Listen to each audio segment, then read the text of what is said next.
In the spring of 1941, a young American pilot climbing into the cockpit of a Curtiss P-40 Tomahawk over the Libyan desert was not sitting in the most powerful fighter in the sky, not the fastest, not the highest climbing, and certainly not the one his German opponents feared most. So why, just a year later, were Luftwaffe pilots over the Pacific and North Africa being told to treat the P-40 with genuine respect? And how did a single engineering decision made in a factory in Buffalo, New York, change everything about this aircraft's destiny? The story of the P-40's transformation is one of the most underappreciated engineering pivots of the Second World War, a tale of institutional stubbornness, desperate improvisation, and the kind of quiet brilliance that never makes the headlines but absolutely wins wars. And to understand how a fighter that was already being written off by Allied High Command became a frontline killer, trusted by the men who flew it, you have to go back to the very beginning of its troubled life and follow the thread of decisions, disasters, and mechanical reinvention that eventually turned a liability into a weapon. The Curtiss P-40 entered service with the United States Army Air Corps in 1940 as what looked on paper like a perfectly competent interceptor. It was fast enough at low altitude, sturdy enough to absorb punishment, and the Curtiss Company had a solid reputation built on years of delivering reliable military aircraft. But the aircraft's fundamental problem was baked into its bones from the very start, and that problem had a name: the Allison V-1810. The Allison was an American-designed, liquid-cooled V-12 engine that had been in development since the early 1930s, and when it worked, it was a smooth, powerful unit capable of producing around 1,090 horsepower in its early production variants, respectable numbers on paper. But the Allison had a critical architectural weakness that its designers either did not fully appreciate or chose to minimize, which was its reliance on a single-stage, single-speed supercharger that performed admirably at low and medium altitudes but fell apart completely once a pilot pushed above 15,000 feet. And in a world where modern aerial combat was increasingly being decided at 20,000, 25,000, even 30,000 feet, that limitation was not a footnote. It was a fatal flaw. British pilots who received early Tomahawks through the Lend-Lease program in 1941 discovered this the hard way when they tried to use the aircraft in the high-altitude escort and interception roles that had defined the Battle of Britain, and the verdict that came back from the RAF was blunt and damning. The P-40 simply could not compete above 15,000 feet, its engine starving for air, its performance degrading so severely that experienced pilots felt as if they were flying a completely different machine compared to what the aircraft delivered down in the weeds, where terrain-hugging attack runs and low-level strafing passes were the order of the day. The Royal Air Force relegated the Tomahawk almost entirely to ground support and tactical reconnaissance duties,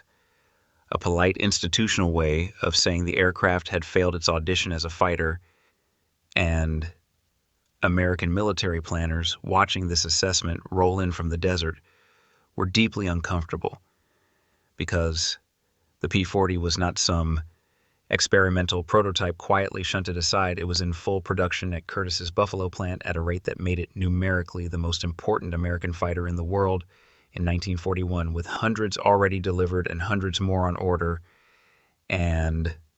the thought that all of those aircraft and all of those contracts represented a strategic dead end was genuinely alarming.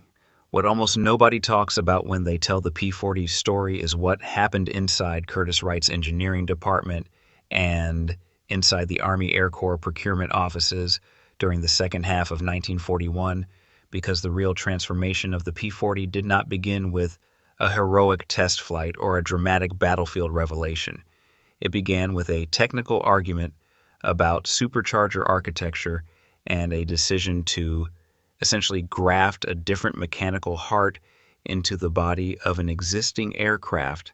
and the engine at the center of that argument was the Packard V1650, an American-built version of the legendary Rolls-Royce Merlin,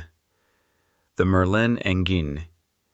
That powered the Spitfire and the Hurricane had already proven in the Battle of Britain that a properly supercharged liquid-cooled V-12 could dominate the sky, and its 12-speed, single-stage supercharger, later upgraded to a two-stage unit, gave it performance characteristics that remained competitive well above 20,000 feet, which was precisely the envelope where the Allison failed so comprehensively. However, the Merlin swap idea ran immediately into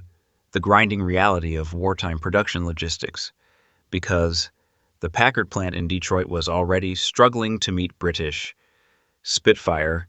and Hurricane production needs, because the physical installation of a Merlin into the P-40 airframe required non-trivial engineering modifications, and because a faction within the Army Air Corps brass believed the real answer was not to fix the P-40, but to accelerate development of the P-38 Lightning and the P-47 Thunderbolt, and simply wait for those aircraft to arrive in numbers, a view that made strategic sense in a vacuum, but ignored the brutal reality that pilots were dying right now in aircraft that were already in service, which is why the engineers who believed in the P-40 refused to let the matter rest. The man most directly associated with the P-40's engine reinvention was not a famous general or a celebrated test pilot, but rather the constellation of Curtiss engineers and Army Air Technical Service Command personnel who worked through the detailed installation problems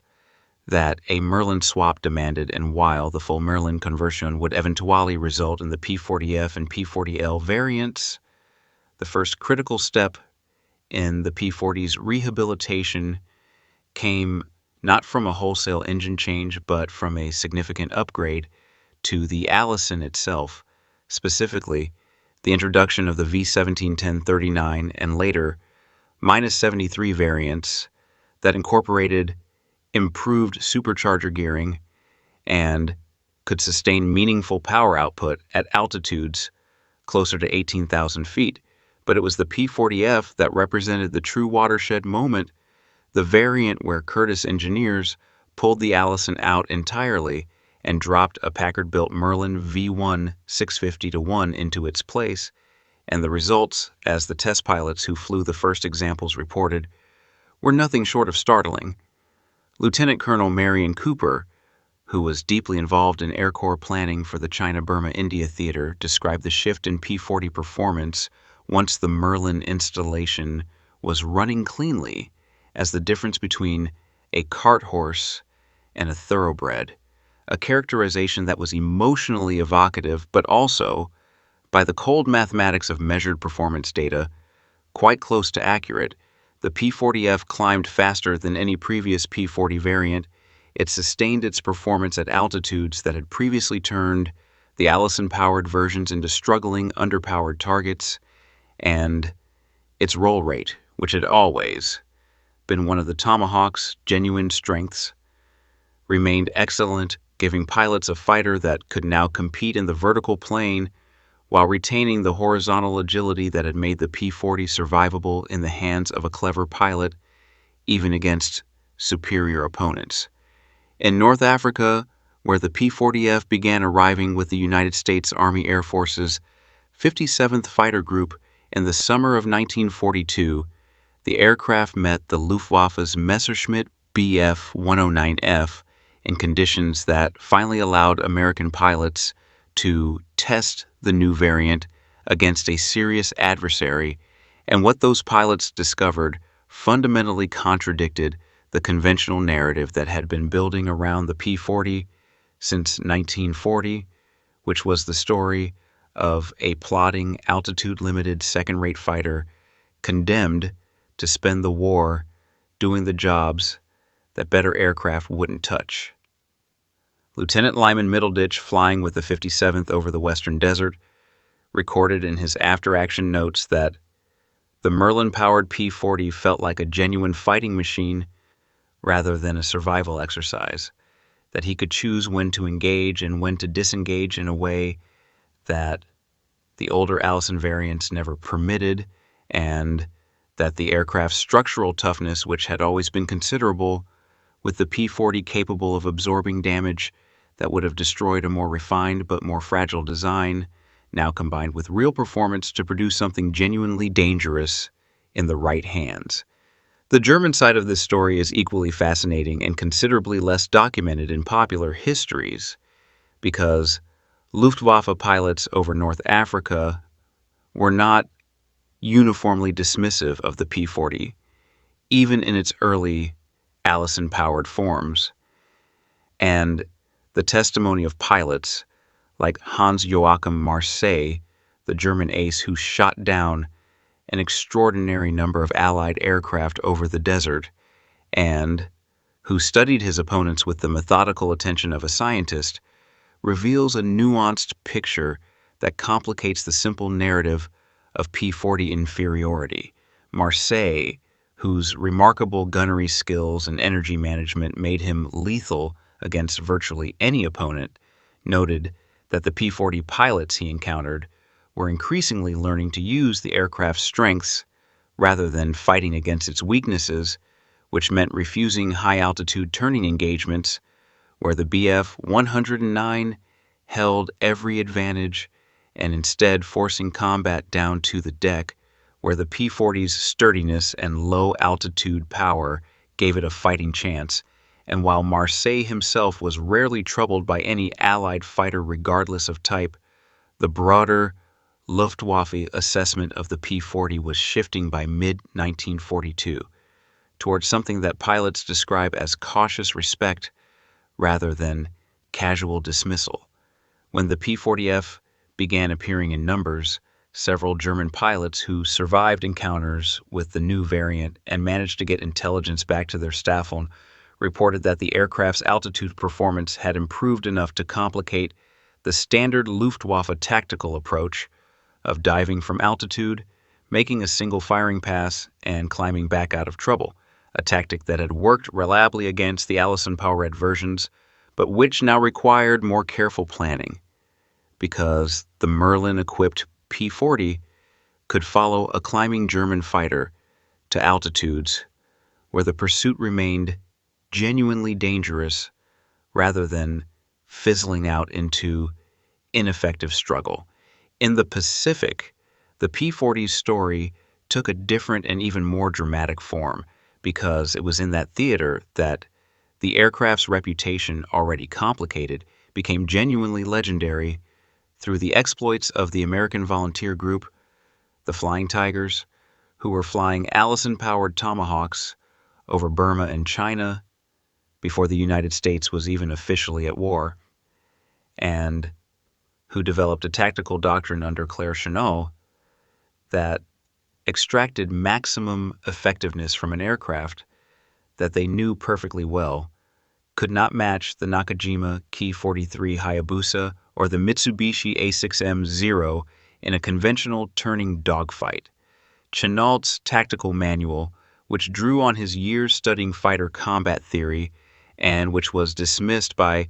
the Air Corps establishment before the war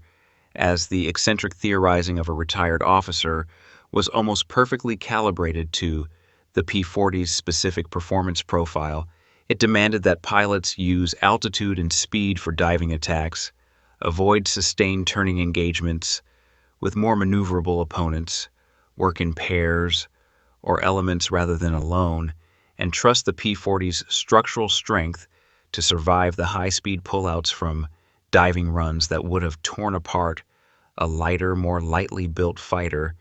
And the results of applying this doctrine were extraordinary enough that they changed American air warfare theory for the rest of the conflict. Gregory Boyington, who flew with the AVG before his later fame commanding the Black Sheep Squadron, described the P-40 under Chennault's tactical framework as a completely different animal from what its raw specifications suggested, and,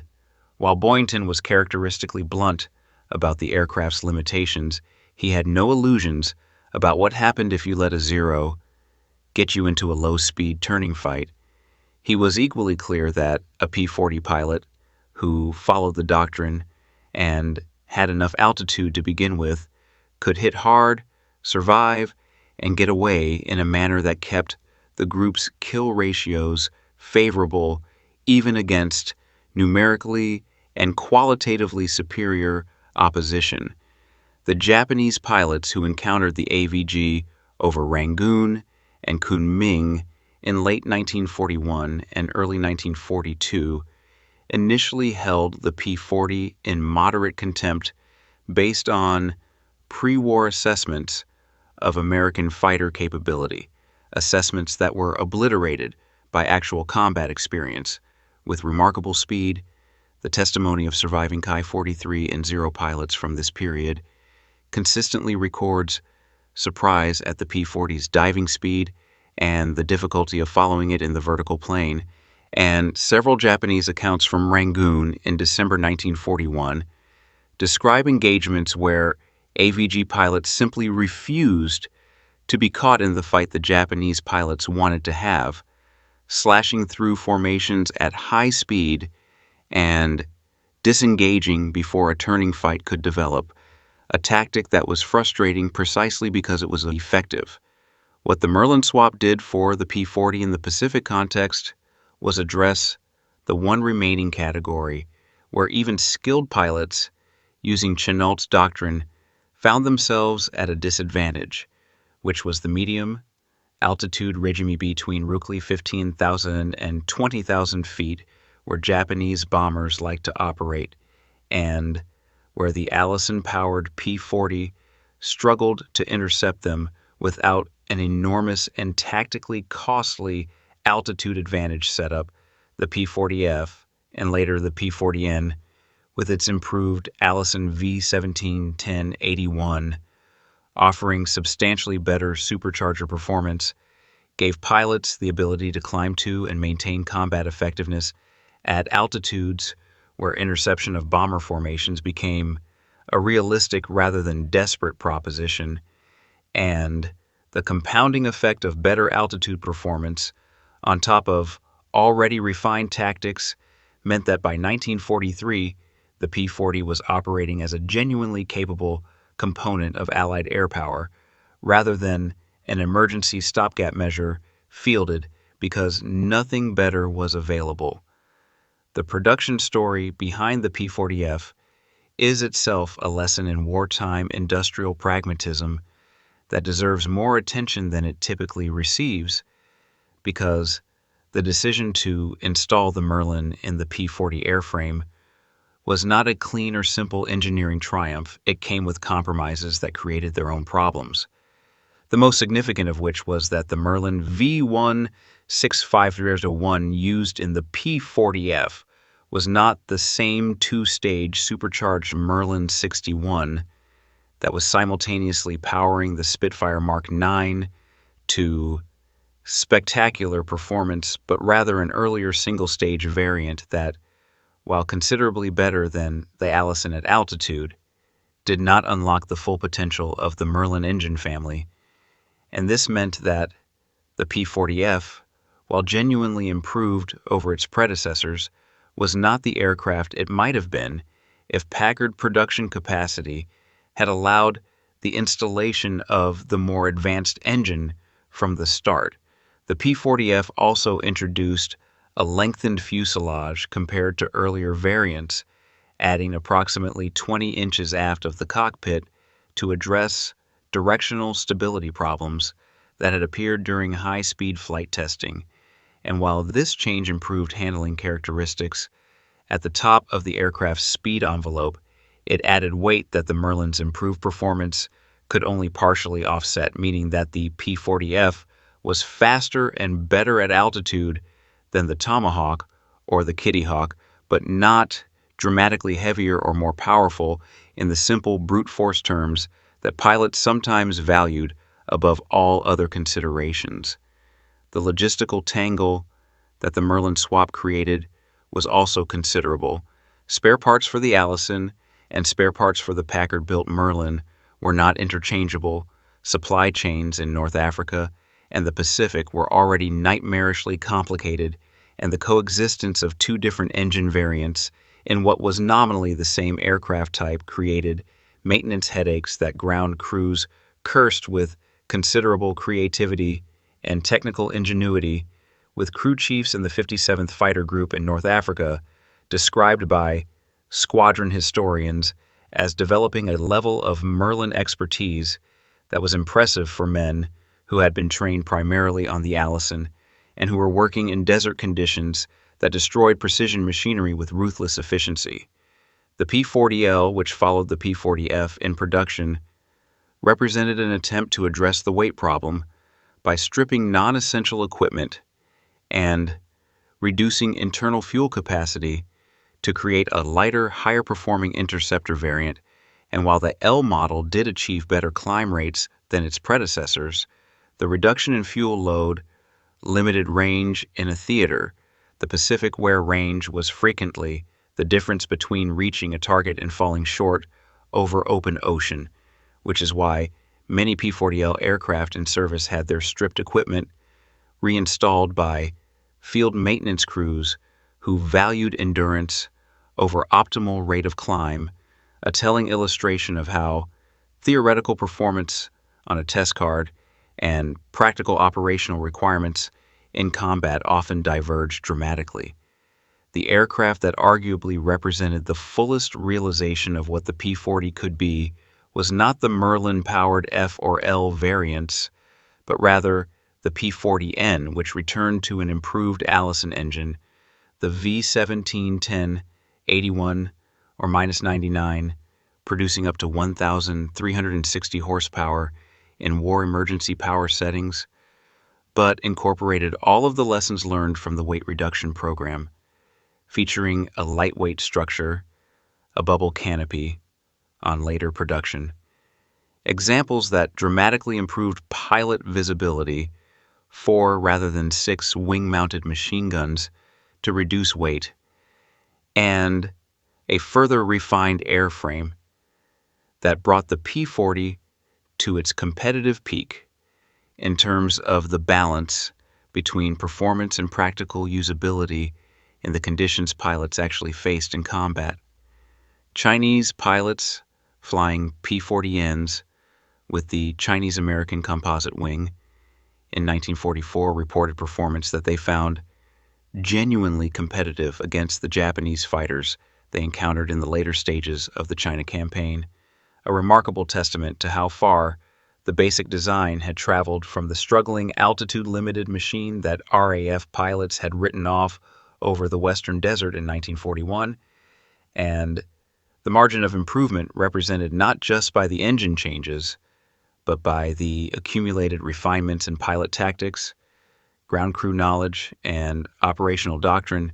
that had developed around the aircraft over 3 years of hard combat flying. German fighter pilots in the Mediterranean who encountered the later P-40 variants in 1943 over Tunisia and Sicily were encountering an aircraft that had been shaped by 2 years of combat feedback into something substantially more dangerous than the Tomahawks their predecessors had dismissed in 1941, and the testimony of Luftwaffe veterans from this period reflects a recalibration of the P-40's status from convenient target to credible threat that closely parallels the timeline of the engine development story, as the supercharger problem was progressively addressed throughout first the Merlin and then the improved Allison variants. The altitude ceiling above which the P-40 became ineffective climbed from roughly 15,000 feet in 1941 to nearly 22,000 feet by 1943, and that gain of 7,000 feet of effective combat altitude completely transformed the tactical situations in which P-40 pilots could engage on terms favorable to their own survival. What the P-40's story ultimately illuminates, and what makes it genuinely valuable as a historical case study rather than simply a curio of wartime aviation development, is the way in which a flawed design